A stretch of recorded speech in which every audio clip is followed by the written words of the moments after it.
Bom, agora, doutora Mariana, continue na mesa, que para a mesa do solo ao consultório, das práticas atuais à medicina de precisão, um olhar para o futuro, doutora Mariana Leise, doutora Paula Rocha e professora Isizara Trevenzoli, que é professora de farmácia e pesquisadora do Instituto de Biofísica Carlos Chagas Filho. Sejam muito bem-vindas. As mulheres tomando conta da mesa. As mulheres só não vão dominar o mundo porque nós já dominamos. Bom, gente, essa mesa também era para ter o Paulo, mas ele me inventou de encontrar uma pedra no meio do caminho. Foi. Ele está internado com um quadro de nefrolitíase. E aí, eu seria só moderadora, mas eu vou falar um pouquinho sobre dor também, que seria o tema que ele traz. Doutora Paula, vamos começar então pela sua fala? Podemos, doutora Mariana. Meu slidezinho, por aí. Já está aberto. Baixo. Isso. É o segundo, da esquerda. Esse.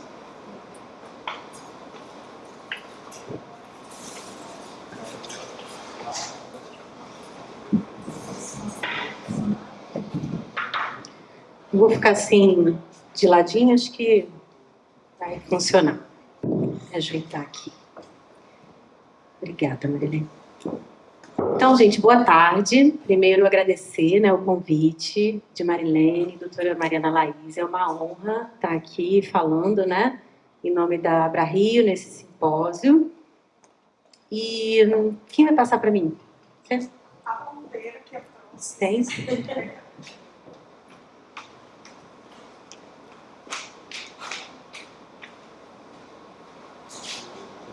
É de passar e tem aquele laserzinho? Essa é professora de verdade.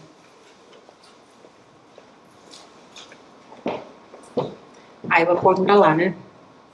Para passar. É o de cima, Mari, que aperta? De cima, de baixo e o do meio é tá. a luz. Então, a Mari me convidou, né, para falar sobre esse tema, que é cannabis, ansiedade e insônia. Nessa mesa que é do solo consultório a endocannabinologia clínica. Meu nome é Paula, sou médica de família. Eu adorei o tema, né? Porque ansiedade e insônia é uma coisa que está aí, né, para todo mundo.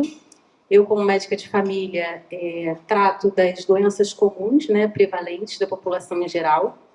Então, o médico de família não está especializado na criança, não está especializado no idoso, né? Ele atende todas as idades e ele está interessado em todas as doenças ou patologias ou condições sociais ou clínicas que acometem um ser humano, né? E a gente vai ver o quanto que está prevalente, né? A insônia e a ansiedade, sobretudo depois da pandemia. Eu, antes de ser médica, fui psicóloga, fiz um mestrado em psicanálise e neurociências. Na pandemia, em 2019, fiz a pós-graduação do Lauro, né, da primeira turma. Foi daí que eu e Mariana, a gente se conheceu. Depois fui fazer a certificação da Weekend e hoje em dia trabalho, né, no consultório, com teleconsulta, sou prescritora parceira da Abrario. Então, nossa intenção aqui é discutir, né, entre médicos e população em geral também, estudantes de medicina, a indicação dos fitocannabinoides nas doenças prevalentes, com ênfase na ansiedade e insônia. Então, assim, eu gosto sempre de... Eu adoro essa figura aqui, né, que é do imperador chinês, Shen Nung, que fala sobre, desde que o mundo é mundo, né, ou pelo menos desde 2737 a.C., o homem ele faz uso da cannabis como um recurso terapêutico. Né? Então, naquela época, já era usado aqui, ó, para nervosismo. Tá? Esse é o primeiro registro, né, da cannabis com uso medicinal, fazia parte da enciclopédia, né, da farmacopeia chinesa. Tá? Mas, enfim, ela é uma planta que é conhecida desde o período neolítico, que o homem cultiva desde o início da agricultura, 12 mil anos. Tá? Então, só para contextualizar o uso medicinal, que não é de agora, né? Enfim, a cannabis como recurso terapêutico já é uma coisa antiga, né, para o homem. Só que tinha uma pedra no meio do caminho aqui, né? Que é a questão do proibicionismo e do racismo, né? A gente sabe que, pelo menos no Brasil, né, a cannabis ela chegou pelo povo negro escravizado, né, que escondia ali a semente da cannabis nas bonequinhas de pano, e trouxeram aqui para o Brasil para continuar o seu uso, né, medicinal, ritualístico, recreativo. E aí a cannabis ficou conhecida como uma droga de preto, digamos assim, né? Então, uma das motivações, né, dela ser proibida é porque quem usava era o negro escravizado.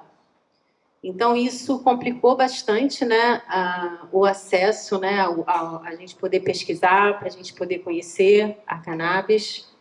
Eu vou falar um pouquinho sobre isso também.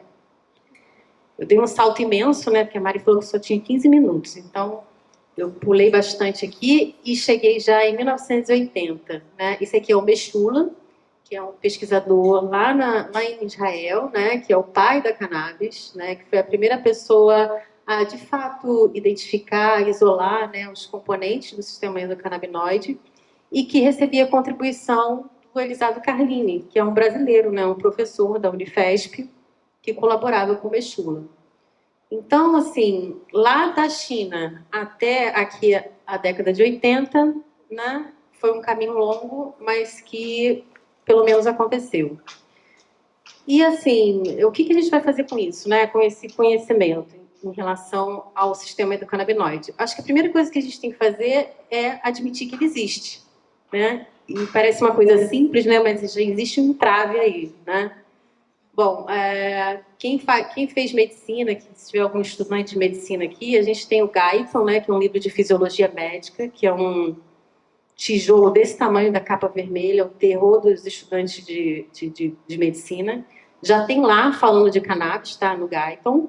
Já está no Hangendale, no livro de farmacologia. Eu fiz questão de comprar o e-book para saber o que eles estavam falando ali de cannabis. É assim, um capítulo, 2 paginazinhas, uma coisa bem superficial, mas pelo menos está lá. E no futuro, né, e cada vez mais, a gente daqui a pouco vai ter uma disciplina, né? Assim como você tem a disciplina sistema cardiológico, imunológico, endócrino, você vai ter que ter uma disciplina sistema endocannabinoide.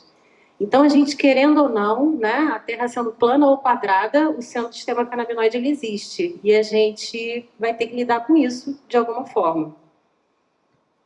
E o que seria, né, exatamente esse sistema canabinoide? O homem ele produz, né, um sistema completo, né, que envolve receptores, sistema de transporte, enzimas de degradação, né, ligantes endógenos, né, que funcionam numa perfeita harmonia. E, mais recentemente, o conceito de endocannabinoidoma, né, que seria o sistema endocannabinoide expandido, né, que são todos esses efeitos que vão além desse sistema mais basal de receptores e ligantes. Eu gosto muito desse texto, né, que é do Di Marzio, que é um pesquisador italiano, que apesar de ser um texto de 1998, ele não ficou obsoleto, né, esse texto, ele só ficou mais complexo ao longo do tempo, e ele fala ali das funções gerais do sistema endocannabinoide. E olha que interessante, né? Ele simplesmente, se a gente for pensar de uma forma geral, ele só é responsável por relaxar, dormir, esquecer, proteger e comer, né? Então, a gente já se imaginou com isso aqui funcionando mal? Que inferno, né? Que seria a nossa vida. E tem tudo a ver aqui, né? Olha a ansiedade aqui, olha a insônia aqui, né? Quando a gente fala de neuroproteção, esquecer traumas, né? A questão do TEPT, né? Memórias traumáticas, que o SEC consegue proteger disso também. A própria neuroproteção, né, em modelos animais, o estímulo à neurogênese, né? A questão antioxidante e a questão do apetite também. Então, eu gosto muito desse texto e eu recomendo, assim, quem quiser começar a estudar a cannabis, começar por ele. E aí, o que faremos com isso, né? Uma vez que a gente admitiu que o sistema endocannabinoide existe. A gente tem que, então, primeiro, querer saber e depois poder saber, né? Porque a gente pagou um preço muito alto, né? Pelo proibicionismo. Olha aqui o que aconteceu. Eu tirei esse print aqui ontem do PubMed, né? Se você coloca, o PubMed é essa plataforma médica, né, em que os médicos vão lá e pesquisam os arquivos a partir dos termos MESH, né, dos descritores. Então, eu quero saber como é que está a ciência em relação a cannabis e ansiedade. Então, eu vou botar lá o verbete cannabis, o verbete ansiedade, e vou ver o que vem de artigo, né? É assim que a gente estuda um tema que ainda não está bem consolidado, ou que a gente quer buscar uma informação mais atualizada. E se você para pensar aqui é 1945, né? E aqui é 2024. E aqui é a quantidade de artigos ao longo do tempo. Aqui eu marquei 1960, mais ou menos? Isso, década de 70. Olha aqui o número de artigos que a gente tem, de 1945 até a década de 70. Aqui, nesse ano aqui, foram publicados 5 artigos. Né? Por que será que a gente não estudou? Porque a gente não tinha acesso, porque era proibido.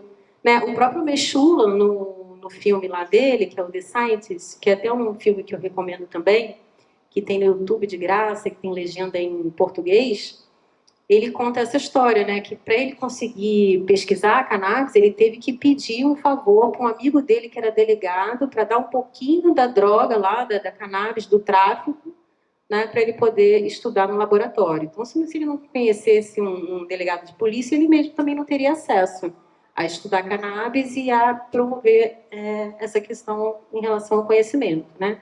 Então, você vê que a partir da década de 70 a coisa melhora um pouquinho, né, discretamente, mas só nos últimos anos que, de fato, a gente tem conseguido ter acesso, né, a falar sobre cannabis, a estudar sobre cannabis, a cannabis estar nas universidades, nos laboratórios, né?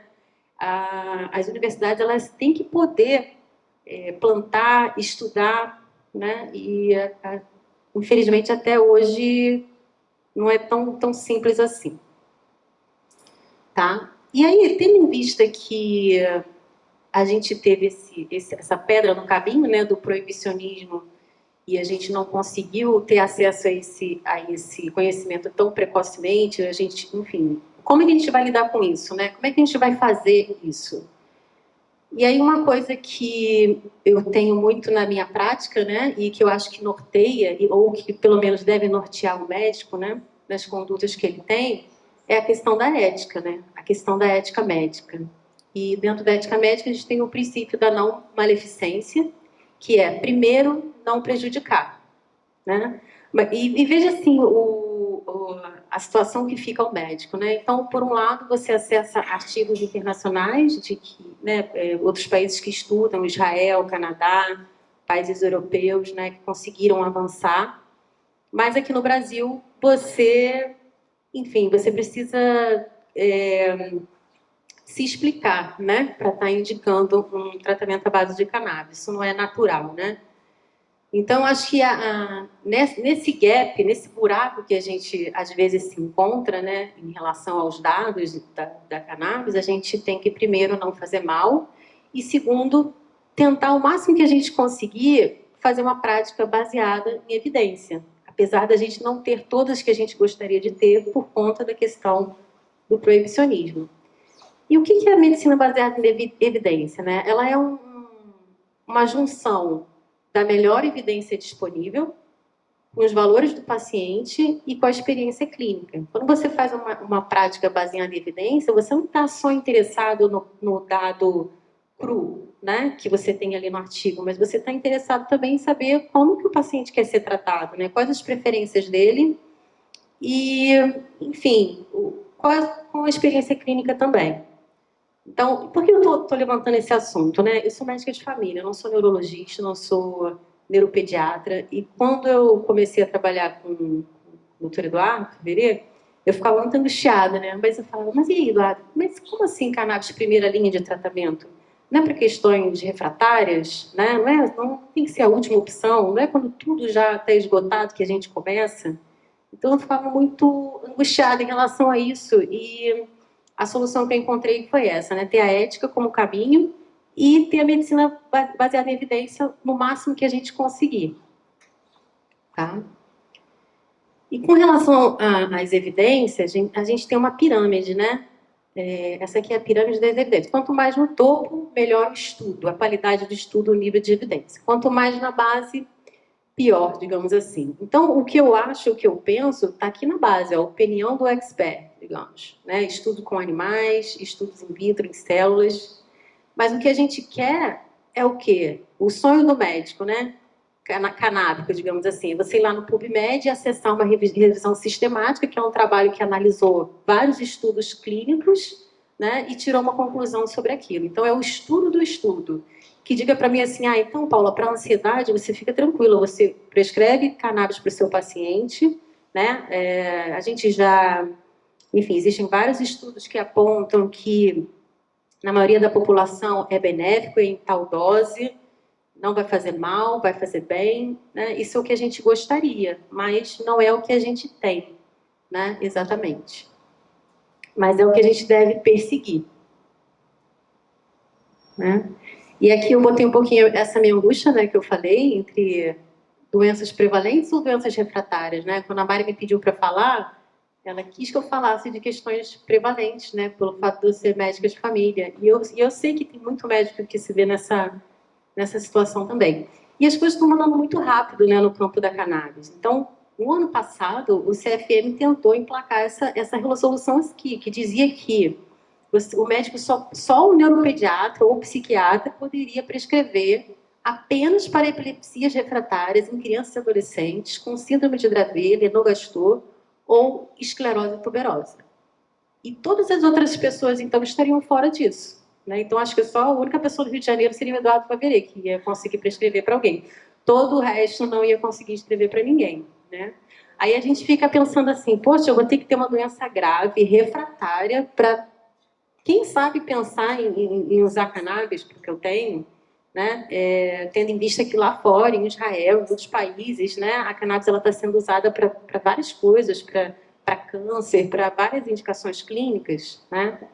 Então, foi uma resolução tão restritiva, né? E ela foi muito criticada e o próprio CFM suspendeu. Então, eu estou levantando isso porque isso foi em 2022, ano passado, né? Então, a gente está no meio disso tudo aí. Em 20 minutos tudo pode mudar, não é isso? Principalmente dependendo do governo, né?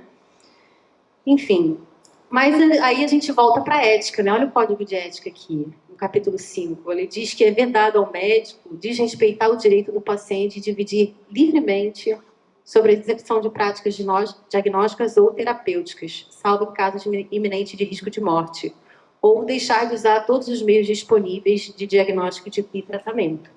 Né? Então, a ética protege a gente nesse sentido. E como é que a gente resolve isso? Dessa forma aqui, acaba que a prescrição de cannabis hoje é uma decisão compartilhada, médico-paciente, né?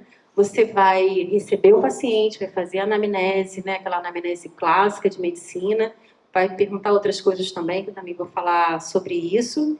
No final, você vai dar as opções que ele tem, e muitas vezes o próprio paciente já vem querendo usar a cannabis, né?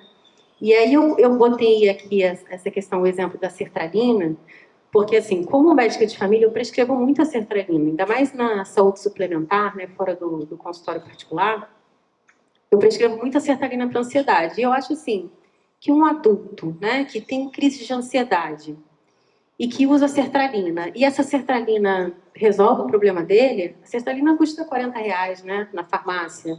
Se ele se deu bem, resolveu o problema dele, não tem nenhum efeito indesejável, por que eu prescreveria cannabis se o paciente não está me pedindo, né?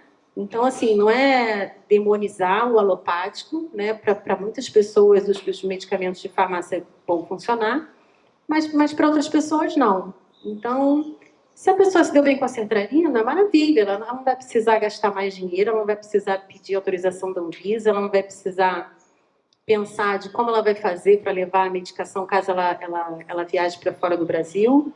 E tá tudo bem. A questão é que, às vezes, não dá certo. Às vezes a pessoa ela começa a sertralina, ela resolve a questão da ansiedade, mas ela perde a libido.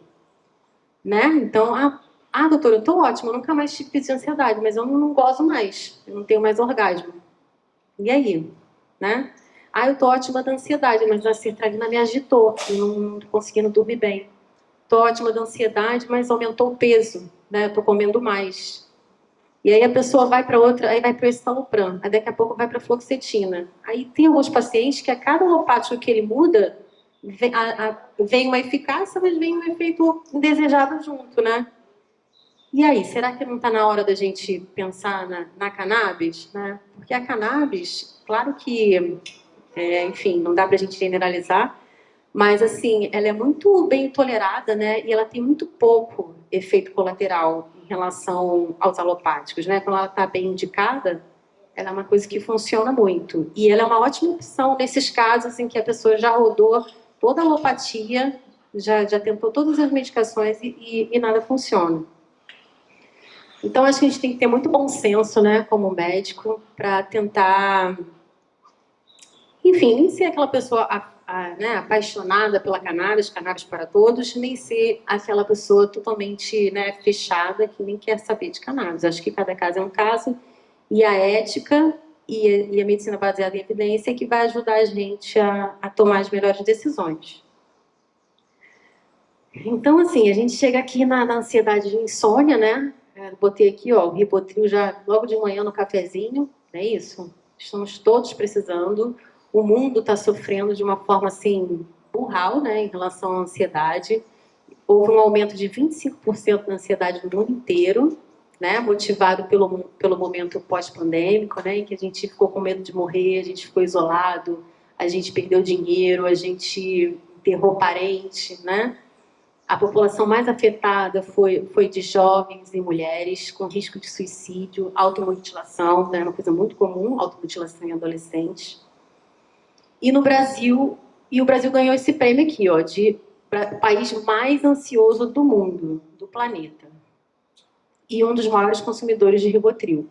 Isso sem falar, né, na guerra, sem falar na questão do capitalismo, na questão do tempo de tela, smartphone, Instagram, não é isso? Esses problemas de autoimagem, enfim, todas essas consequências, né, do mundo contemporâneo e pós-moderno. Todo esse modo de viver que acabou acarretando em pessoas ansiosas e que não dormem bem. Né? Então, você já não dorme bem, já não passa o dia bem, você não sabe o que veio primeiro, se foi a ansiedade, se é a ansiedade que atrapalha o sono, se foi a falta de sono que gera ansiedade, né?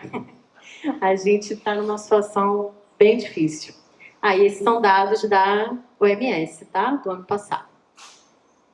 Enfim, a ansiedade ela pode ser normal, né? É aquela coisa de você estar atento, né? Se antecipar de uma forma saudável, ou ela pode estar te gerando sofrimento e te dando prejuízo na sua vida, né? Você não consegue trabalhar, você não consegue namorar, você não consegue fazer o que você tem que fazer. E essa é a ansiedade patológica. E você tem muitas formas também de ter insônia, né? Pode ser aquela dificuldade de começar um sono, dificuldade de manter, acordar muitas vezes à noite ou simplesmente dormir, mas não se sentir descansado. Segundo a Fiocruz também, né? Os brasileiros sofrem muito de insônia. Assim, eu fiquei tentando me ater em classificação, nada disso, porque isso é uma coisa que a gente acha bem, né, na internet. Mas uma coisa em relação ao sono que eu gostaria de chamar a atenção, nesse contexto com a cannabis, é a situação dos idosos, tá? A gente tem muito idoso tomando Rivotril, não é isso? Clonazepam, alprazolam. É uma droga até que a gente nem deveria iniciar em idosos, mas o que a gente vê é que essas drogas são iniciadas. Quando iniciadas, elas deveriam ficar só num curto espaço de tempo, e não é isso que acontece. O idoso vai lá, começa a usar e não para nunca mais, né? E cada vez precisa de uma dose maior, que vai começando a ter tolerância, e depois não consegue mais tirar. Se tenta tirar, tem crise de abstinência, aí fica rodando de consultório em consultório pedindo receita azul, né, para o médico, que é uma situação deplorável, né, para o paciente, que por um lado você está fazendo uma coisa errada ali, se você renova, né, aquela receita azul, mas por outro, como é que você vai deixar um idoso ter uma crise de abstinência? Então, assim, vai virando uma bola de neve, né, e um problema mesmo de saúde pública. E a cannabis é uma terapêutica muito interessante, né, para idosos. Então, eu vejo que, especialmente nisso que toca, né, a insônia com a cannabis, que os idosos se beneficiariam muito se eles pudessem aproveitar esse potencial terapêutico da cannabis, porque você poderia fazer esse desmame, né, do benzodiazepínico no idoso, né, porque quanto maior ele vai aumentando a dose, ele vai ficando prostrado, aí ele entra naquele risco de queda, de fratura, daqui a pouco fratura o quadril, se interna, né, quanto maior fratura de quadril, maior a mortalidade a curto prazo do idoso ali, aí está internado, consegue outros problemas dentro do hospital, né, de sepse, de, enfim, delírio, de solidão, uma bola de neve, né? Então, assim, precisamos dar cannabis para os nossos idosos com o uso de benzodiazepínico. Vamos fazer isso por eles, né? E aí, em termos bioquímicos, né, você tem... Eu coloquei só o CBD e o THC, para não ficar uma coisa muito desgastante, né? Que são esses fitocannabinoides, né, na planta, que poderiam ser utilizados, né, para atuar no sistema endocannabinoide do homem, né? Então a planta ela tem esse papel aí de fornecer para a gente moléculas que se acoplam perfeitamente aos nossos receptores, né, do corpo humano. Então o CBD ele funciona como um modulador alostérico, né, de CB1, ou seja, ele pode modular sem agir exatamente naquele mesmo receptor que o THC estaria atuando, mas ele pode modular os efeitos THC. Então, assim, uma coisa é você prescrever um THC isolado e outra coisa é você prescrever um THC isolado numa pessoa que já está usando o CBD. Né? O CBD vai proteger do efeito indesejável do THC. Ele também atua como agonista 5-HT1, né? Um receptor de serotonina, pode atuar no receptor vaniloide de potencial transitório, e já tem estudo dizendo que até 1.500 miligramas dia de CBD seria seguro, né? O CBD é um canabinoide bem seguro e bem tolerado, a gente já tem revisão sistemática nesse sentido. E o THC, no córtex, ele atua em neurônio excitatório, glutamatérgico, e no prosencéfalo em neurônios inibitórios GABA, né? Em dose baixa, melhora a ansiedade, em dose alta, piora a ansiedade. Então, assim, existe uma inteligência, né, na cannabis, na planta da cannabis, que é nesse sentido da modulação. Não é que nem um alopático que vai funcionar só como agonista, né, só como antagonista. Enfim, o sistema endocannabinoide ele é produzido sob demanda. Então, se uma coisa está demais para cima, ele vai lá e puxa para baixo. Se está muito demais para baixo, ele puxa para cima. Ele modula, né? Ele tem uma complexidade, um refinamento, né, bioquímico muito, muito interessante. E tirando os canabinoides, né, você tem também os terpenos, né, que também tem efeito terapêutico na ansiedade, que é essa parte aromática da planta, né. Então, o mirceno, que está presente também na manga, o linalol, que está presente na lavanda, o limoneno, que está presente no limão, também são terapêuticos, também diminuem a ansiedade, né? Aquela coisa clássica de você, antes de dormir, cheirar uma lavandinha ou botar uma essência de lavanda no travesseiro. Tem evidência científica para isso, é verdade, funciona de verdade. Tá? Então, assim, trazendo para cá algumas questões práticas, né? Então, se o paciente ele te procura porque ele quer que você prescreva cannabis para ele, a primeira coisa que você tem que pensar, depois de examinar o paciente, de fazer uma anamnese, é se existe indicação, né? A cannabis ela não é uma panaceia, né? Ela não serve para tudo, né? Ela não substitui terapia, não substitui exercício, não substitui boa alimentação, não substitui higiene do sono, né? Você tem que alinhar essa expectativa com o paciente, porque às vezes eles nos procuram, né? Como se a cannabis fosse uma solução mágica e ele sai de cena, né? Então, a minha esperança está nesse olhinho aqui e a única coisa que eu preciso fazer é tomar o olhinho, todo o resto eu não preciso fazer. Então, a gente tem sempre que chamar o paciente, né, para essa responsabilidade em relação ao cuidado dele. E tem uma outra característica também na medicina canabinoide, que é a relação médico-paciente, né? Tem que ser uma relação horizontal. Você vai falar mais com o paciente do que o normal, do que você falaria se fosse só um alopático. E o paciente que tiver maior capacidade de se auto-observar, de autoconhecimento, ele vai se dar melhor com a terapia canabinoide. Porque você vai fazer uma programação ali de dose, mas depois você vai perguntar para ele, e aí, deu certo? O que melhorou? O que piorou? E para ele saber te responder isso, ele tem que ter a capacidade de se observar, né? Então, fazer esse convite para o paciente, olha, a partir de agora você fica atento a esses pontos aqui, porque daqui a algumas semanas eu vou te perguntar sobre isso, e a sua resposta vai definir como é que a gente vai caminhar daqui para frente. Tem a questão das interações medicamentosas, né? E aqui eu chamo a atenção para pacientes que estão fazendo uso de anticoagulante, né? Dependendo da medicação também, né?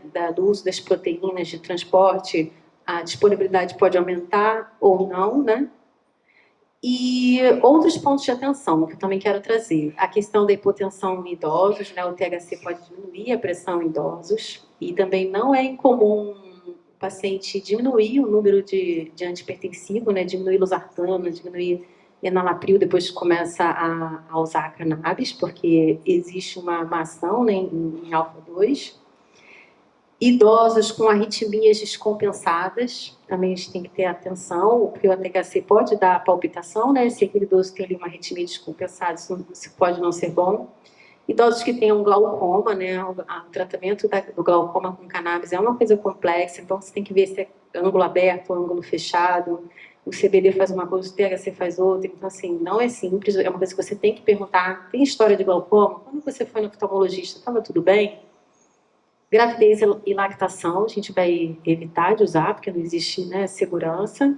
Crianças e adolescentes, a gente só vai usar se realmente precisar usar, né? A gente costuma dizer que a cannabis é uma droga de velho, né? Porque, enfim, a criança, o adolescente, ele já está com aquele sistema nervoso ali em formação, né? Já tem um estímulo, né, na formação das sinapses, dos neurônios.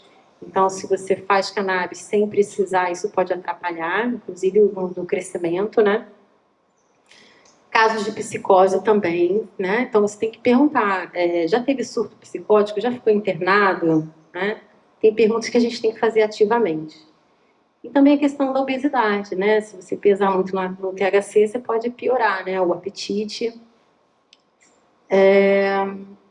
Enfim, e isso aqui, esse último ponto aqui, a cannabis ela pode ajudar muito em diminuir a polifarmácia, né? Não sei porque hoje eu estou falando tanto de idoso, mas às vezes vem um idoso com 7 remédios, né? E aí você começa a cannabis, aí quando você vai ver, ele consegue tirar o clonazepam, consegue tirar um dos antihipertensivos, ele já se sente bem, consegue tirar um ansiolítico, um antidepressivo. Então, às vezes o idoso vem tomando 7 remédios, quando você vê, ele está tomando 3, né?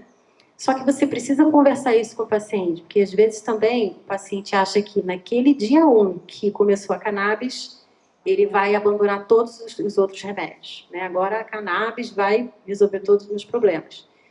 E isso já aconteceu, né? Então você tem que orientar o paciente. Olha, a cannabis existe um potencial nela de diminuir a medicação, mas não é agora que a gente vai fazer isso. Primeiro a gente vai começar o óleo, vai progredir a dose, você vai ficar bem, né? E aí no segundo momento é que a gente vai começar a reduzir algumas medicações selecionadas que eu e você vamos pensar sobre isso. E se tiver um médico também assistente, essa comunicação também tem que ser feita.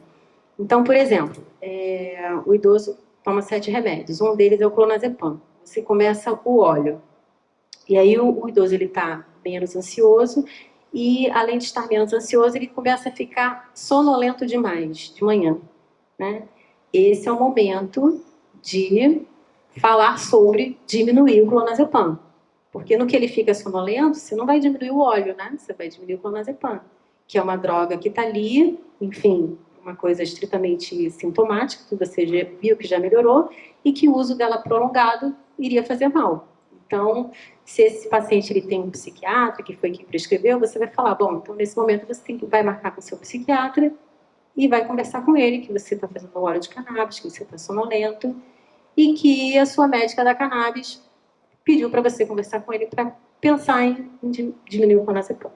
Né? A gente faz assim porque a gente enfim, ética, educada, parceira, a gente quer que o paciente fique bem, né? A gente não quer fazer guerra com os outros médicos, a gente quer o bem do paciente, né? Então, a gente vai nessa tentativa de tentar integrar e ajudar o colega, sendo que o maior interessado no tratamento, quem tem que estar melhor no tratamento é o paciente, né?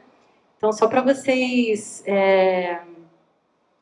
enfim, alinhar as expectativas, né, com o paciente dessa forma, no sentido de quando que tira os outros remédios ou não. Eu costumo dizer assim, que as outras medicações, elas vão, algumas, né, naturalmente caducando quando você começa com óleo, né? Então, é o mesmo exemplo da pressão arterial também.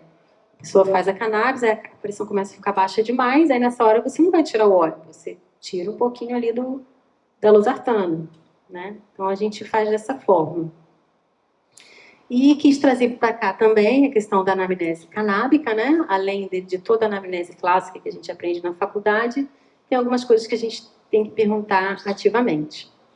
Aqui eu quis falar sobre diagnóstico, porque como o tema tem a ver com ansiedade, a gente vê hoje em dia, né, que a gente tem vários diagnósticos, né, de TDAH, TEPT, ansiedade, autismo, e às vezes as coisas se confundem um pouco, né? E se a gente tiver dúvida, não tem problema nenhum a gente pedir uma avaliação neuropsicológica, sobretudo em crianças, né? Deixar isso bem documentado, tentar perseguir um diagnóstico o quanto a gente conseguir, né? Que dessa forma a gente faz uma medicina mais responsável.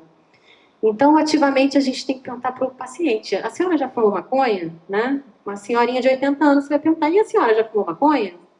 Né? Não, minha filha, que isso? Ou então, já, gosto muito. Ah, é? E como é que foi? E como é que foi? O que você sentiu? Como foi para você? Ah, foi maravilhoso, me senti super relaxada, dormi que é uma beleza. Ah, que ótimo. Aí você, ela tem a queixa de insônia, né? Vamos fazer, então, um olhinho antes de dormir. Ou então, não, minha filha, já fumei uma vez lá, me deram, tal, eu puxei, mas aí abriu um buraco na minha frente. Eu estava na praia assim, abriu um buraco na minha frente. Uma vez uma senhorinha falou isso para mim. Então, nessa senhorinha, a gente vai pensar duas vezes se a gente vai incluir o THC nesse óleo dela, né? Quando eu falo assim, tudo é relativo e um pouco complexo, né? Porque uma coisa é você usar o THC sozinho, outra coisa é você usar um óleo integral que tem um pouquinho de THC, mas não muito, e que está do lado do CBD. Uma coisa protege a outra e provavelmente vai ficar tudo bem. Tá? Mas é uma coisa que você tem que perguntar ativamente, porque a relação da pessoa com a cannabis fumada dá uma dica para o médico de como que vai ser a reação dela no óleo, né? Ou qual canabinoide a gente vai escolher para estar naquele óleo ali. Vamos perguntar do sono, do humor. Lembra daquele primeiro slide? Primeiro não, um dos primeiros lá, das funções gerais do SEC, né? Que ela atua no sono, no humor, no apetite, né? Então, a gente vai perguntar isso na anamnese e vai deixar tudo registradinho. Porque uma coisa que acontece muito também é a pessoa vem para consulta, aí tem várias queixas. Ah, eu brigo com a minha mulher, eu não durmo, eu fico irritada no trabalho, eu tô com uma coceira aqui, que eu não paro de me coçar, eu tenho ansiedade e tal. Aí começa o óleo. Aí daqui a um mês, e aí, como é que tá? Tá gostando do óleo e tal? Ah, acho que tô. Mas como assim? Acho que tô como? Acho que deu certo, não sei. Porque, ó, quando você veio aqui comigo, você tava assim, ó, assim, assado. É mesmo, doutor, eu tava assim. Nossa, eu nem tinha percebido, né? Ou então, uma outra coisa muito engraçada também, o óleo, às vezes o vidro quebra, né? Sem querer, o vidro quebra, e a pessoa do nada fica sem o óleo. Aí volta tudo, né? Voltam todos os sintomas. Aí que ela valoriza o óleo, né? Então, assim, para alguns quadros mais sutis, vamos dizer, né? Como a ansiedade, por exemplo. Ai, meu Deus, apertei esse querer. É bom você anotar, né, o relato do paciente, o máximo que você conseguir usar escalas, né?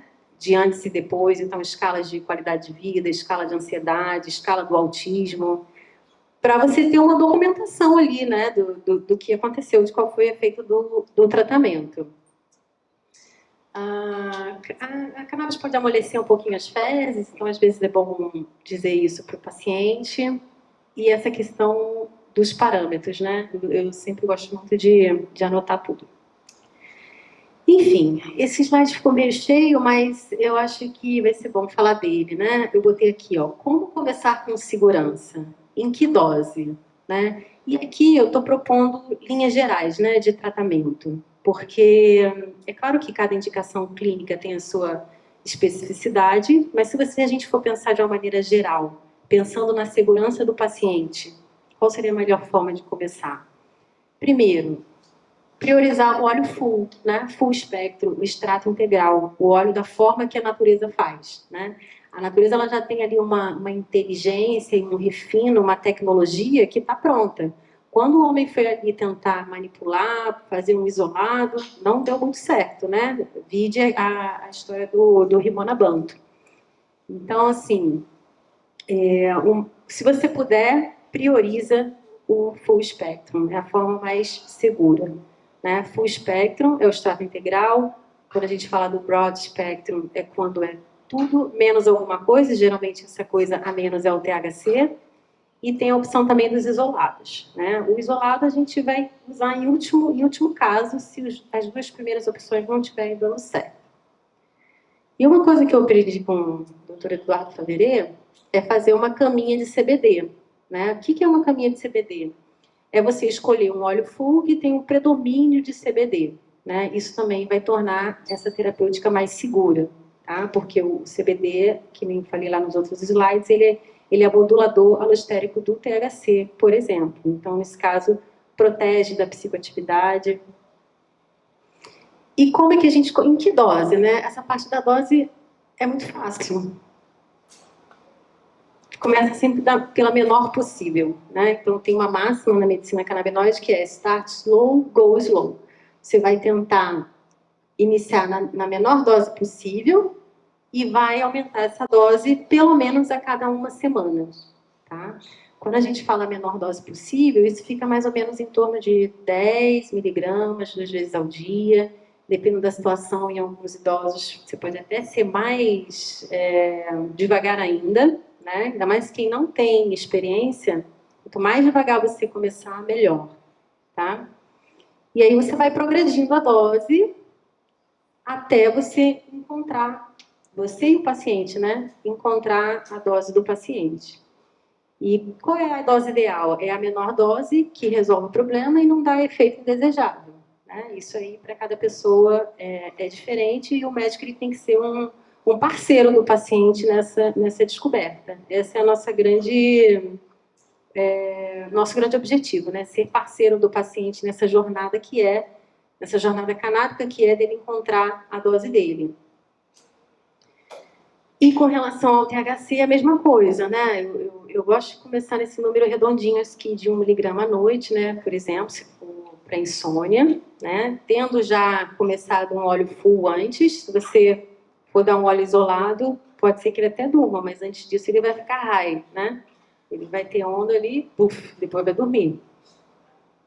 Para algumas pessoas pode ser bom, enfim, mas não seria o caso exatamente esse, né? O que a gente está recomendando aqui é você começar com full spectrum, aí depois se já tiver uma dose legal de CBD, que é algo em torno de 80, 100 miligramas, uma dose assim que já não é baixa, mas também não é alta, aí você pode considerar de incluir outros canabinoides, por exemplo, o THC, ou, por exemplo, também o CBG, o CBN, o CBG é excelente para ansiedade também, o CBN é excelente para o sono, né? Mais um feijão com arroz, o início e a forma segura, digamos assim, anda mais ou menos por aqui, tá? E uma outra coisa importante também, você tem que sempre checar a relação CBD-THC, né? Porque essa relação também vai dizer de qual efeito vai estar ali proeminente. Então, num óleo full espectro, geralmente é 20 moléculas de CBD para uma de THC. Aí, naquilo que você vai pingando no óleo isolado de THC, essa relação vai mudando. E dependendo de como ela fica, o paciente pode começar a ter psicoatividade, por exemplo, né? Então, é legal em toda consulta, no final, você fazer a continha de como é que está a relação CBD-THC, né? E sempre anotar, né? Então, o paciente ficou bem com 80 miligramas de CBD no óleo full. Com 90 miligramas de CBD no óleo full, ficou sonolento, né? Então, você vai fazendo esses registros para você tentar achar a dose ideal. E uma outra coisa importante também é o acompanhamento pós-consulta, né? Eu gosto de ver o paciente 3 semanas depois que iniciou o óleo. Primeiro para saber como é que foi, para corrigir alguma dúvida, né? Perguntar como é que ele está tomando, se é debaixo da língua, se é com comida, se é sem comida, porque tudo isso interfere, né, na biodisponibilidade. Se o paciente ele simplesmente está em jejum e engole, ele vai precisar de uma dose muito maior para conseguir chegar na dose terapêutica dele, né? Então, se ele está fazendo direitinho ali, come uma gordura, pinga debaixo da língua, espera um tempinho, sabe? Ele aproveita mais o óleo, ele não desperdiça dinheiro, digamos assim, né? Então é isso. Obrigada pela atenção. Esses aí estão os meus contatos.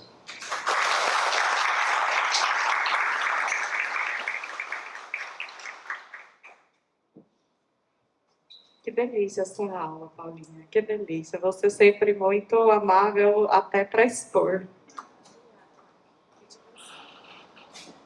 Por gentileza, coloca para mim o slide da dor, sobre as indicações dos canabinoides na dor e explicar por que dá certo, né? Quais as bases neuroanatômicas que justificam o emprego dos fitocannabinoides na dor. Como eu disse, essa palestra seria ministrada pelo Paulo, mas infelizmente ele teve um problema e está hospitalizado, não pôde comparecer. Então, falando um pouquinho sobre onde que tudo começou. Nós, da medicina, também temos um tratado de neurociências, que é o Princípio de Neurociências do Kandel, né? E ele basicamente explica o funcionamento neurológico da fisiologia neuronal, né? E esse é o final do capítulo de dor do Kandel, em que ele fala: o progresso futuro no tratamento da dor dependerá da definição dos circuitos encefálicos que transmitem sinais nocitivos sob condições normais e patológicas. Então, com isso, a gente quer dizer que nossa intenção não é rasgar os livros de medicina. A gente veio justamente para complementar. Esse é o novo conhecimento dessas noções nociceptivas, quer dizer, que envolvem a dor e seus mecanismos fisiopatológicos. Em relação à evolução, a dor ela pode ser classificada como aguda ou crônica. Em geral, a dor aguda ela dura menos de 7 dias e a crônica mais de 1 mês ou até mais de 3 meses, a depender da literatura. Nos mecanismos fisiopatológicos envolvidos, ela pode ser nociceptiva, que é aquela dor que tem um fator causador, né? Está doendo porque eu feri. Ela pode ser neuropática, está doendo porque eu tenho uma falha de sensibilização central ou na transmissão neuronal. Ela pode ser mista, quando tem esses dois mecanismos envolvidos, por exemplo, uma lesão física que tem um rompimento neuronal. Ela pode ser psicogênica, por exemplo, a dor da fibromialgia, né? Ela é uma dor displásica, psicogênica, mista. Ou ela pode ser de sensibilização central. Quando você tem uma lesão neurológica, pode ser um AVC ou um trauma, que você quebra essa própria circuitaria a nível central, encefálico ou medular. E, basicamente, a dor ela funciona sob 2 balanças, que são os mecanismos inibitórios e os mecanismos excitatórios. Vários neurotransmissores estão envolvidos nesses mecanismos e o que vai definir quanto dor você vai sentir é o resultado dessa balança. Quando você tem os fatores inibitórios, principalmente proporcionados por GABA, serotonina, pelos neurotransmissores do prazer e pelos endocannabinoides, um pouco mais pesados, você vai sentir um pouco menos de dor, né? Então, você vai modular positivamente, ou melhor, negativamente, esses dados álgicos, e aí você vai sentir um pouco menos. Mas quando esses fatores excitatórios pesam mais, a percepção álgica é maior. E quando que eles pesam mais? Nesses casos das dores displásicas, da fibromialgia, quando a gente processa um pouco mais, ou quando a gente tem uma inflamação alimentando essa cadeia de dor, né? O que faz com que a dor continue existindo. Então, o resultado é justamente o equilíbrio dessa balança. E aí, basicamente, nós temos alguns neurotransmissores que estão envolvidos. O glutamato, que é o principal neurotransmissor excitatório, e aí por isso que criança que tem epilepsia convulsiona quando come sushi, por exemplo, exatamente porque o próprio glutamato vindo da alimentação e sendo um neurotransmissor excitatório, ele pode aumentar a transmissão excitatória e diminuir o limiar convulsivo. Isso também acontece na dor. E outros, a substância P, o CGPR, as somatostatinas, e como fatores inibitórios, a gente tem basicamente GABA e glicina. São dois neurotransmissores também bem famosos. GABA, inclusive, a gente faz reposição, né, de suplementos que contêm fatores GABAérgicos. Glicina também, em algumas fontes alimentares, a gente consegue ter acesso. E como é que funciona o sistema endocannabinoide no meio disso tudo? Basicamente, como a doutora Paula já citou, o sistema endocannabinoide é o resultado de todas essas 4 vias, que são os receptores, basicamente CB1, CB2 e o órfão, GPR55. As enzimas de degradação, Fa e Magil, Fa na anandamida, Magil no 2-AG, basicamente. As de síntese, NAP, DAGL, e os endocannabinoides. E como que isso aqui funciona numa base como um todo? Eles são produzidos sob demanda, como a doutora Paula disse, então nós não temos nenhuma enzima, nenhuma vesícula que armazena. De acordo com o que é necessário, o organismo produz, e ele é um mecanismo de regulação. Exatamente por isso é produzido sob demanda. E aí, o que eu queria trazer com esse slide também, basicamente aqui? Que os fitocannabinoides, aqui eu trouxe alguns bem citados, o THC, o THCV, o CBD, que são já nossos famosos, eles atuam em alguns mecanismos de ação que a gente compartilha, por exemplo, a inibição da COX-2, a forma ácida do canabidiol. Esse mecanismo de ação é o mesmo de alguns anti-inflamatórios, então também usados na dor. Por isso, a indicação dos fitocannabinoides como um fator coadjuvante.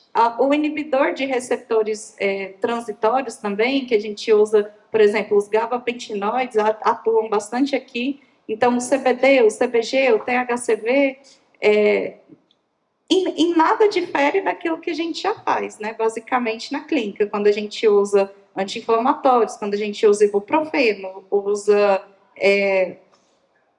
naproxeno, outros medicamentos anticonvulsivantes, como é o caso da gabapentina, da pregabalina, do próprio topiramato. Então, o tratamento de dor crônica com fitocannabinoides compartilha vias de ação de outros medicamentos que a gente já usa na clínica de forma bem interessante. E como basicamente que isso acontece na dor crônica? A dor crônica, ela é uma causa e consequência, basicamente assim. A inflamação é o ovo ou a galinha.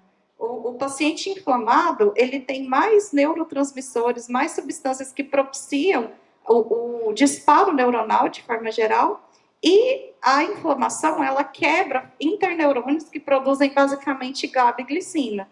Então, ela tanto deixa o paciente mais propício a produzir essa neurotransmissão, quanto ela bloqueia aquilo que poderia controlar a dor.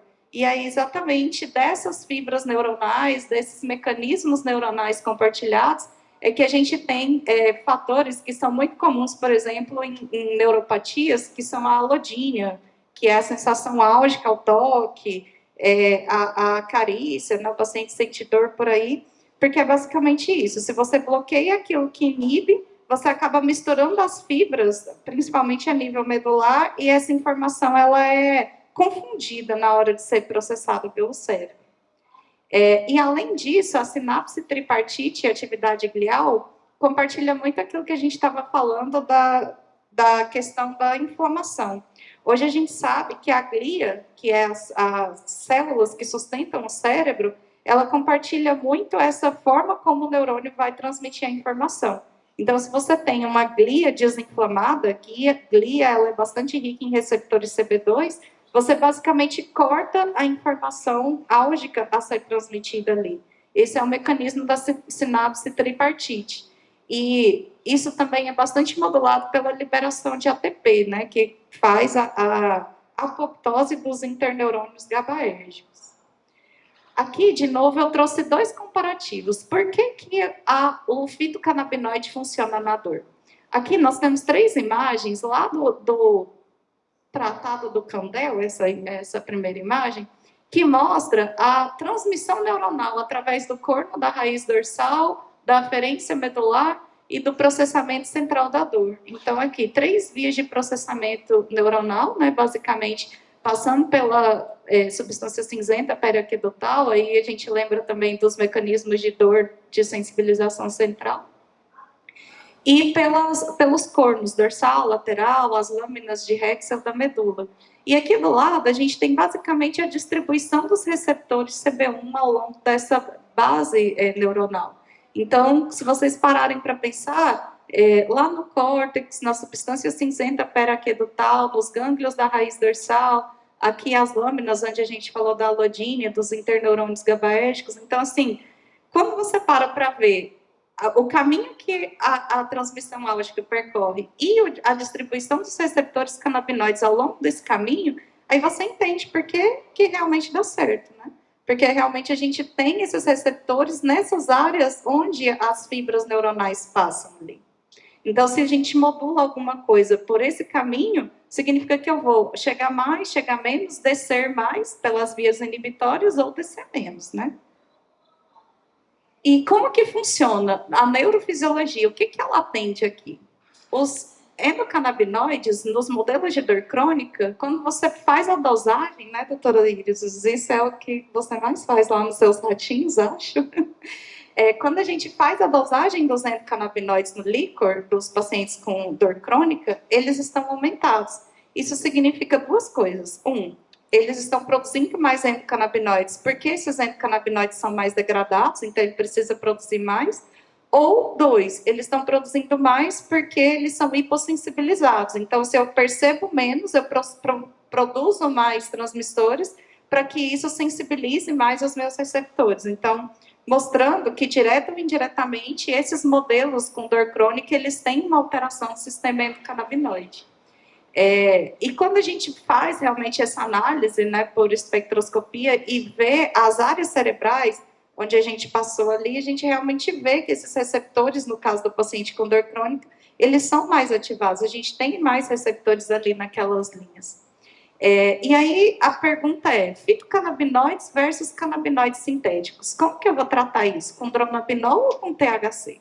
A questão é toda de efeitos colaterais. Como a doutora Paula falou, a planta ela produz, né, pelo próprio efeito entorragem, os seus mecanismos estimulantes e inibitórios. Então, quando eu trato algo com a substância análoga, que é às vezes 10 vezes mais potente na ligação, você acaba esgotando aquele receptor. Então, você fica muito mais propenso aos efeitos colaterais que isso pode provocar. E quais seriam, basicamente, quando a gente estimula a exaustão dos receptores canabinoides? Fome, humor, memória, sono, tudo aquilo que o Vicenzo de Marzo postulou e a doutora Paula trouxe, né? Então, realmente, o equilíbrio fito e canabinoide sintético se dá muito isso, a partir dos seus efeitos colaterais. E como os fitocannabinoides são extremamente promíscuos na ligação, isso faz com que a gente também, como médicos, tenha muito rigor na hora de manipular isso. Porque o paciente com dor, muitas vezes, ele é ansioso, ele é insone, ele é obeso, ele é hiperfágico. Então, às vezes, aquilo que é postulado como o melhor, né, como o mais eficaz, vamos dizer, pela literatura que seria o THC, nem sempre é adequado a todo paciente. Então, a prescrição, ela vai bastante dessa balança também, que vai ver o que o paciente tem, quais são as condições dele, quais são as comorbidades que ele traz e o que a gente vai pensar na hora de escolher a prescrição. E até lembrando que a dor ela é causa e consequência, né? Então, às vezes, quando você melhora a ansiedade, melhora o sono, melhora o humor, essa dor naturalmente cede sem que você tenha que ser incisivo no tratamento diretamente com outros fitocannabinoides, como o THC, muitas vezes. E aí, o CBD e o THC, eles agem muito nesse complexo yin e yang. A doutora Paula já citou muito até os mecanismos de ação do CBD, que nem sempre são diretamente no sistema endocannabinoide, né? Eles não agem totalmente de forma direta sobre os receptores canabinoides, mas de forma alostérica e em todos os outros. Quando a gente modula o receptor serotoninérgico, basicamente, a gente modula via inibitória, né, via descendente, né, da dor, e acaba processando um pouco melhor essa sensação álgica. O THC, ele já age de uma forma mais direta sobre o sistema, os receptores canabinoides, e ele também age nos receptores vaniloides, que também atuam muito nesse mecanismo da dor, especialmente na allodynia, naquilo que envolve sensibilidade e tato. E como somos nós médicos? Basicamente, essa bailarina aqui, equilibrando pratos. Porque aqui é onde eu falo da escolha do fitocannabinoide. O que eu vou escolher para esse paciente? Obeso, dislipidêmico, hipertenso, ansioso, insone e com dor. Vai depender do que eu acho que é a galinha desse sistema, né? Então, a partir do momento em que eu abordo, principalmente os fatores inflamatórios, eu diminuo a transmissão desse processo álgico e acabo melhorando esse quadro de dor de forma geral. E aí, de novo, como a doutora Paula bem citou, os terpenos podem nos ajudar no sentido de diminuir a quantidade de fitocannabinoides que eu preciso usar para atingir esse receptor. Eu costumo brincar que o terpeno ele pode abrir a barreira hematocefálica, né? Realmente diminuindo a minha dose de medicamento para chegar até aí. A doutora Paula já falou bastante sobre isso, como que a gente faz a nossa evolução, sempre anotando o máximo possível dos dados que o paciente nos traz, lembrando que os scores globais de qualidade de vida muitas vezes importam muito mais do que a escala visual analógica. O número da dor pode até não diminuir, mas se o paciente está dormindo, está gozando, está saindo, está enturmando, pronto, está ótimo, já considero o nosso tratamento bem eficaz.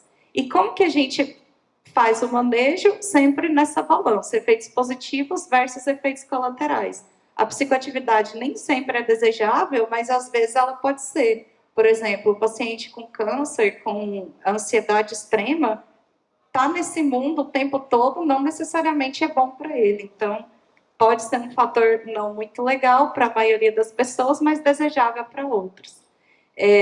Aqui a doutora Paula falou bem melhor do que eu sobre como que a gente roteiriza essa nossa atividade médica, o que a gente procura nesse paciente, que é o roteiro de anamnese. Essa é uma ficha que mostra basicamente como que a gente modula e entrega para o paciente essas orientações da administração, preferencialmente intraoral, preferencialmente após as refeições, preferencialmente após alimentos gordurosos para melhorar a absorção. E no caso da dor, o que a gente usa basicamente, além da escala visual analógica? A escala de qualidade de vida, a SF36, e a escala de CADS, principalmente em idosos, para ver o nível de autocuidado. Então, são escalas indiretas que a gente mensura outros fatores além do número da dor, de forma geral. De resumo, a medicina endocannabinoide é algo para se praticar entre amigos, eu tenho esse privilégio. E praticar para amigos também, né? Então, é outro privilégio. A base disso tudo é sempre começar devagar, incrementar devagar, e agora eu quero aprender um pouquinho como que o genoma norteia essa prática clínica, doutora Isis. Me ajuda?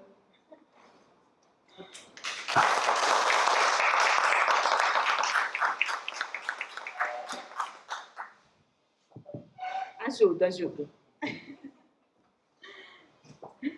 Você pode botar a apresentação, por favor? Boa tarde a todos. A gente está aqui bem no finalzinho, né? Já recebi aqui o comunicado de que a gente tem que entregar a sala daqui a 15 minutos. Então, talvez essa seja a fala mais rápida que eu vou fazer na minha vida. Então, enquanto abre, né, a apresentação, então eu quero agradecer, né, o convite inicialmente da Marilene e Mariana, né, por me encaixar aqui nessa mesa, né?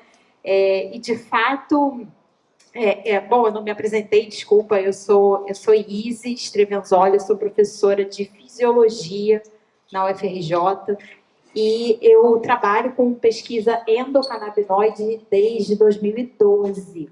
Aí, na hora que o Lauro estava aqui falando, né, sobre a velha guarda, não sei o quê, quando começou, quando eu parei para pensar nas datas, eu mesmo não tinha me dado conta de que eu trabalho com pesquisa endocannabinoide há tanto tempo. E já vi muita coisa nesse tempo, né? E não comecei trabalhando com pesquisa relacionada a fitocannabinoide, sim o sistema endógeno, porque eu sou fisiologista, né? E mais especificamente, trabalho com pesquisa nesses gaps que vocês citaram aqui, gestação, lactação, obesidade, né? Que são realmente verdadeiros desafios que a gente tem para enfrentar dentro da medicina canabinoide. Então, só para me apresentar, né, rapidinho, e a intenção dessa fala de hoje, que vai ser uma fala breve, na verdade, o meu olhar, é uma coisa pessoal, é o meu olhar de como a gente pode caminhar para o futuro em medicina canabinoide. E é claro, né, assim, é importante compartilhar isso com vocês, médicos, e para a gente ter uma troca, né? Porque uma coisa é o meu olhar de dentro do laboratório, outra coisa é o olhar de vocês na prática clínica. Eu acho que essa troca é muito importante. Então, falando um pouquinho, né, sobre essa questão da inovação em medicina canabinoide, então a gente tem, de fato, né, jogadores antigos, mas pensando em novas estratégias. Ups. Onde que passa, Mariana? Tá. Eu vou passar muito rapidamente esses primeiros slides, porque a gente está desde de manhã, né, ouvindo dizer o que é medicina canabinoide, e que ela, na verdade, ela vai além dos fitocannabinoides, né? Então, a gente tem que considerar os fitocannabinoides da planta, que são vários, né? Os canabinoides sintéticos, como já foi falado aqui, eu gosto sempre de mencionar um exemplo da minha área, que é o rimonabanto, que foi utilizado para tratamento de obesidade, mas que foi retirado do mercado, né, por causa de uma série de efeitos colaterais gravíssimos, né, sobre ansiedade, ideação suicida e etc. E, obviamente, a nossa estrela, né, que é o sistema endocannabinoide, e que contém, né, como integrantes os canabinoides endógenos lipídicos, que são moléculas derivadas de gordura. Então, é por isso que a nossa alimentação pode influenciar muito o nível dessas moléculas, né? E a gente está aqui, né, desde de manhã, né, ouvindo falar o sistema endocannabinoide, o sistema endocannabinoide, mas a sensação que dá, eu não sei se para vocês, mas a percepção geral que eu tenho é que o sistema é uma entidade que as pessoas hoje em dia conhecem bem, mas acessam pouco, né? E eu acho que isso é uma questão que a gente precisa, uma barreira que a gente precisa transpor, né? E a minha proposta aqui é de como fazer isso. Então, esse sistema está no corpo todo, né? Então, existem receptores clássicos, como a gente já conversou em outros momentos hoje, que vão regular a atividade cerebral, sono, apetite, vícios, alimentação, dor e tantas outras funções para garantir o equilíbrio do nosso corpo, né? A homeostase. Então, eu costumo dizer que o sistema endocannabinoide é um sistema homeostático, né? Do resgate do equilíbrio de diversas outras funções que a gente tem no nosso corpo. Então, é esperado que, se esse sistema estiver funcionando bem, funcionando adequadamente, né, a gente tem um menor risco de desenvolver doenças nas mais diferentes áreas. Né?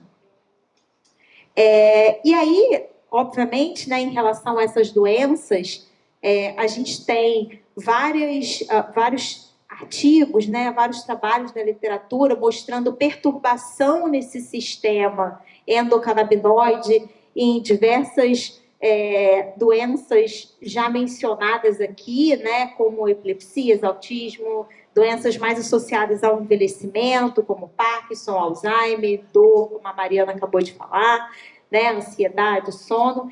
E também fala-se muito pouco, mas é a minha praia, eu gosto de ressaltar, né, a questão do metabolismo energético e inflamação, onde a gente conhece ainda muito pouco sobre a ação dos fitocannabinoides, principalmente dentro desses aspectos, né? Mas funciona, mas fazer um tratamento, né, com fitocannabinoides, mais especificamente, né, funciona para todos da mesma forma, né? Então, baseado do que a gente conhece, né, na medicina, a gente já poderia responder que não, né? Então, e isso é assim para vários fármacos, enfim, medicamentos, inúmeros que a gente tem aí, e que a gente sabe, se a gente tratar 10 pacientes com a mesma condição diagnosticada, com o mesmo medicamento na mesma dose, não vai funcionar igual para todos. Né? E é a mesma coisa com os fitocannabinoides. Então, aí a gente entra num conceito, né, que a gente chama de medicina canabinoide de precisão. Então, isso vem, na verdade, é um braço, né, do que a gente chama de medicina de precisão, que é uma medicina personalizada. E ela está baseada em quê? Ela está baseada em evidências que vêm do próprio paciente, né? Então, aqui nesse exemplo, né, a gente tem aqui, né, uma população que é heterogênea. Então, você tem um número aqui de indivíduos, né, e cada um tem as suas particularidades do seu corpo, do seu sistema endocannabinoide, da sua fisiologia. Né? E se a gente pegar esse conjunto, né, heterogêneo, diversificado de pessoas e tratar com um fitofármaco, né, com a mesma dose, mesma composição, forma e regime de tratamento, né, é fato que um percentual considerável vai ter o efeito terapêutico, né, desejado, mas em alguns pacientes simplesmente não vai fazer efeito nenhum, né? Ou pior, né? Em alguns pacientes pode até ter um efeito tóxico, né? Então, a gente personalizar esse tratamento, talvez baseado no melhor conhecimento do sistema endocannabinoide do paciente, de cada paciente, pode ser uma solução para isso. Então, quando a gente pega um paciente, né, e vai olhar a fisiologia dele ou a fisiopatologia dele, né, como está o sistema endocannabinoide dele, pode melhor direcionar, né, doses e o tratamento personalizado para cada um, fazendo então com que a grande maioria das pessoas caiam na janela terapêutica desejada e tenham então os seus efeitos, né, terapêuticos alcançados. Bom, e aí a gente chega no laboratório, né? Como que o meu laboratório, como que o meu grupo de pesquisa, né, o nosso grupo, como que ele está vendo isso, né? Então, no laboratório, a gente desenvolveu técnicas de laboratório, né, capazes de identificar alguns componentes do sistema endocannabinoide de animais. Então, a gente começou estudando animais, mas a gente já tem dados em pessoas, né, em pacientes. E como que a gente está fazendo essa abordagem? Então, a partir de uma amostra de sangue, né, do paciente, a gente consegue separar DNA, né? Então, a partir de amostras de DNA, a gente tem como fazer testes genéticos para saber se aquele paciente, se ele tem um receptor CB1 funcional, né? Porque não adianta você tentar dar um fármaco, né, um fitofármaco, achando que ele vai agir no CB1 do paciente, se o CB1 não estiver funcional. Vai que é um paciente que tem algum polimorfismo, alguma alteração genética no CB1 e você não sabe. Você vai aumentar a dose, aumentar, e você não vai ter o efeito, né, analgésico, enfim, ansiolítico desejado, né? Então, isso vale para o CB1, mas isso também vale para o CB2. Então, a gente está fazendo sequenciamento genético, né, de CB1, de CB2 e da FA, né, que é uma enzima de degradação, principalmente da anandamida, que é um endocannabinoide super importante envolvido, né, no controle da dor, por exemplo. Né? Então, essa é uma das maneiras que a gente tem de acessar no laboratório, né, esses componentes que às vezes ficam só assim, né, palavras ao vento, né, e a gente precisa começar a tocar neles, né? E a outra coisa que a gente está fazendo também no laboratório é dosar os próprios endocannabinoides, né, a anandamida, o 2-AG e mais recentemente a palmitoil-etanolamida e a oleoil-etanolamida, por espectrometria de massas, que não é uma técnica fácil, a gente demorou alguns bons anos, para desenvolver essa técnica, né, de dosagem, mas a gente chegou lá, felizmente. E aí a gente pode acessar o nível de canabinoides circulantes que a pessoa tem, né? Então, a gente também pode usar essas amostras. Então, a gente processa essas amostras e uma parte, né, a parte celular, digamos assim, né, do sangue, as células sanguíneas são utilizadas para a gente extrair o DNA para fazer os testes genéticos, e o plasma, ou soro, né, pode ser utilizado para a dosagem desses endocannabinoides. E aí, quais aplicações, né, isso teria, né? Então, por exemplo, um exemplo clássico que eu gosto sempre de dar é o exemplo do autismo. Então, no autismo, existem muitos relatos, né, e artigos mesmo, né, relatos de casos e artigos mostrando que há uma deficiência de anandamida. E essa deficiência, ela pode estar relacionada, por exemplo, né, a uma maior metabolização pela enzima FA, ela pode estar relacionada a uma menor produção, né, e só mesmo o acesso da característica genética do paciente é que vai poder responder essa pergunta. Mas o fato de ter menos anandamida, nesse exemplo, né, dos pacientes com autismo, na verdade, tem sido utilizado em alguns países como diagnóstico laboratorial complementar, né? Isso já tem sido discutido no Canadá, nos Estados Unidos. Eu participei de um simpósio organizado por um espanhol que trabalha muito na área de endocannabinoides, e ele disse que isso também está se espalhando por lá, né? Então, eu acho que são ferramentas interessantes, né, que a gente pode trazer do laboratório para a clínica. Então, a gente enfrentou vários desafios até aqui, mas a gente conseguiu protocolar esses ensaios, né, essas dosagens, e aí a gente busca, né, cada vez mais parcerias com médicos, enfim, com outros grupos de pesquisa clínica que possam, né, se beneficiar também dessas dosagens. Qual é o problema? Sempre tem que ter um probleminha, né, gente? Financiamento para pesquisa no Brasil é um problema. E essas técnicas, elas são caras, né? Então, a gente já fez diversas rodadas de submissão de projetos para financiamento de pesquisa lá na UFRJ, alguns com sucesso e outros sem sucesso, mas mesmo os que a gente tem sucesso em aprovar, né, e de fato receber o fomento, eles não são suficientes para a gente fazer o que a gente gostaria de fazer, que é montar um laboratório de apoio, né, como se fosse um Sérgio Franco da medicina canabinoide, né, um laboratório de apoio, de diagnóstico, né, e com esse acesso, né, que a gente pudesse disponibilizar para os médicos interessados, para as associações, para os pacientes, enfim, para toda essa cadeia, né, que a gente vem falando aqui desde o princípio. É porque essa técnica, especialmente essa técnica aqui de espectrometria de massas, é uma técnica muito cara e o equipamento é muito caro, então existem poucos no Brasil.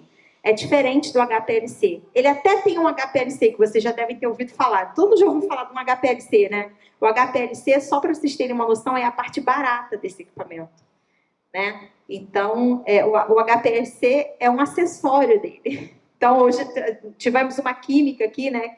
Mais cedo falando, então ela certamente concordaria comigo em relação a isso. Então, a gente tem ainda um acesso muito limitado em termos de volume de exames de pesquisa de paciente que a gente pode fazer por causa disso. Mas é possível. Isso é uma boa notícia. Essa coisa tem caminhado, né, em diferentes velocidades ao redor do mundo, como já foi falado aqui hoje, né? Então, Israel tem um pioneirismo enorme, mas a gente, né, é preciso que seja falado que o Brasil tem uma participação também pioneira, principalmente através do professor Carline, né, na descoberta, principalmente, desses efeitos antiepiléticos do CBD, né? E isso não é uma coisa só compartilhada aqui com a gente, só para vocês terem uma noção.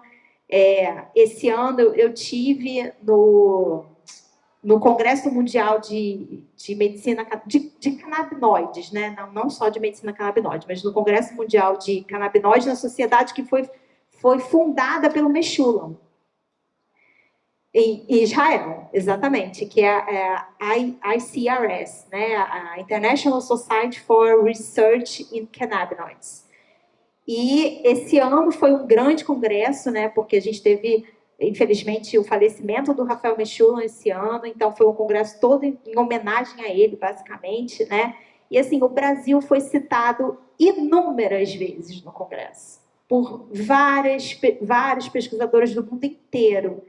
Então, assim, a gente tem que aproveitar isso, a gente tem que surfar essa onda, né, que começou lá atrás, né, nessa parceria do Carline com o Meshulam, e que é reconhecida, né? Então, assim, a gente, de fato, tem que destacar que o Brasil ele é um protagonista nesse cenário também, né? E aí, lá no Congresso, conversando com algumas pessoas, né, e aí eles falavam assim, nossa, mas o Brasil ele é tão importante para a medicina canabinoide, mas a gente quase não encontra brasileiros.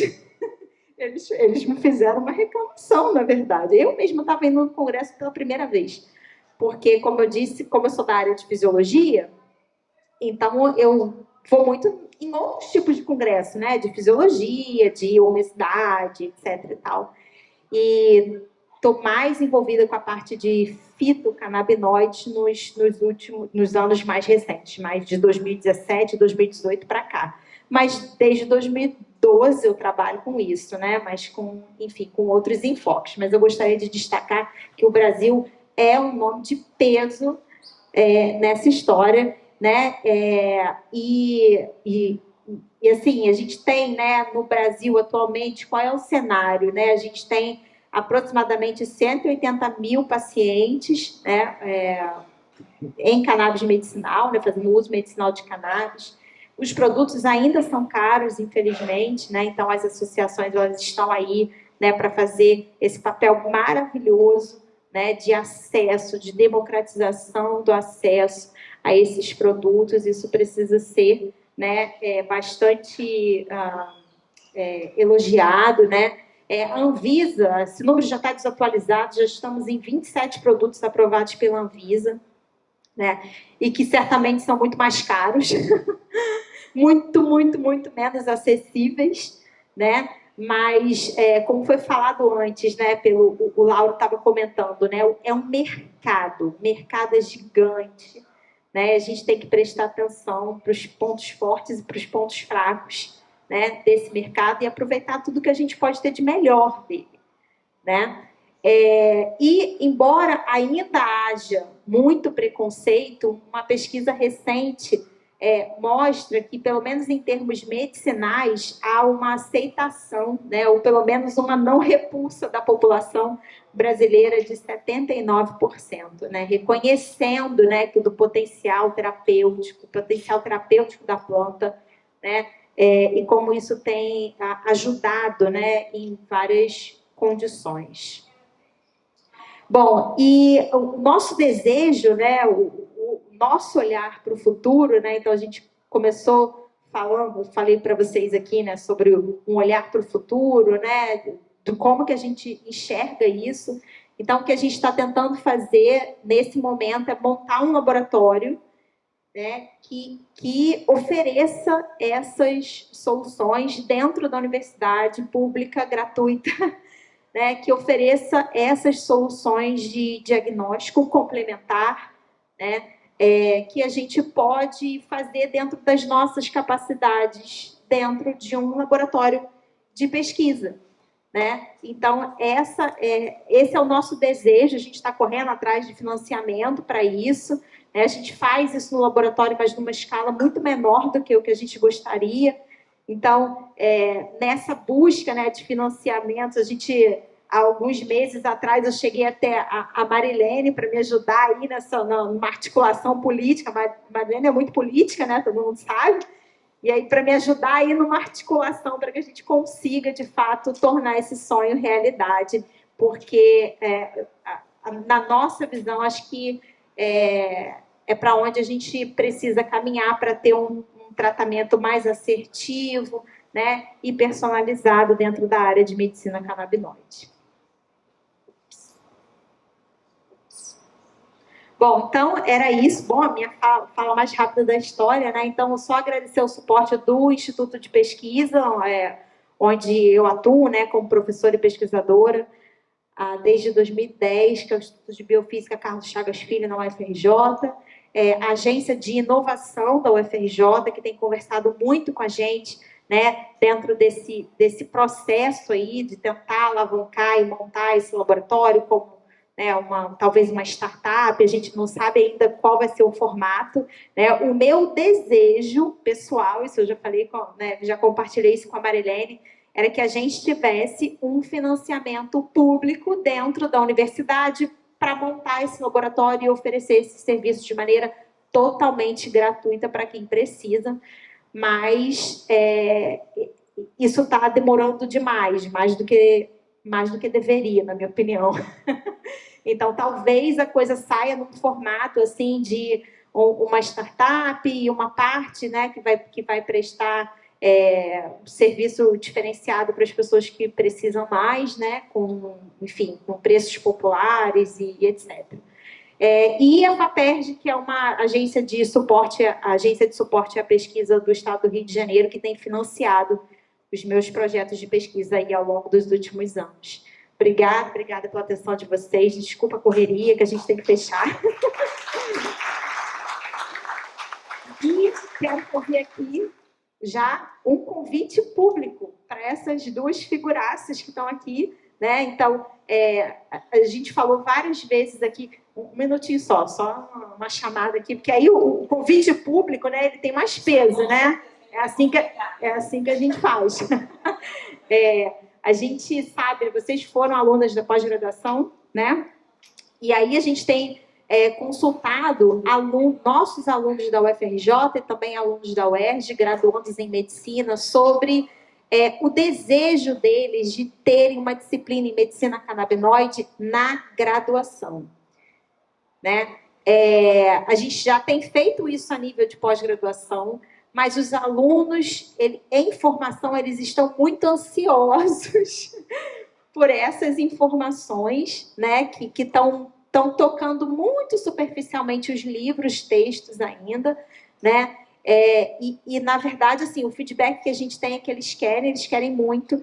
Então, a ideia é que a gente faça na UFRJ, talvez em combinação com a UERJ, um curso para graduação, né, com alguns módulos, e aí certamente vocês vão receber um convite meu, porque, né, enfim, não só por fazerem parte dessa história, mas por serem pessoas boas, entendidas no assunto. Isso fica muito claro aqui pela palestra de vocês, tá? Então, eu espero poder contar com vocês aí nessa etapa de formação dos alunos. Com palmas, né?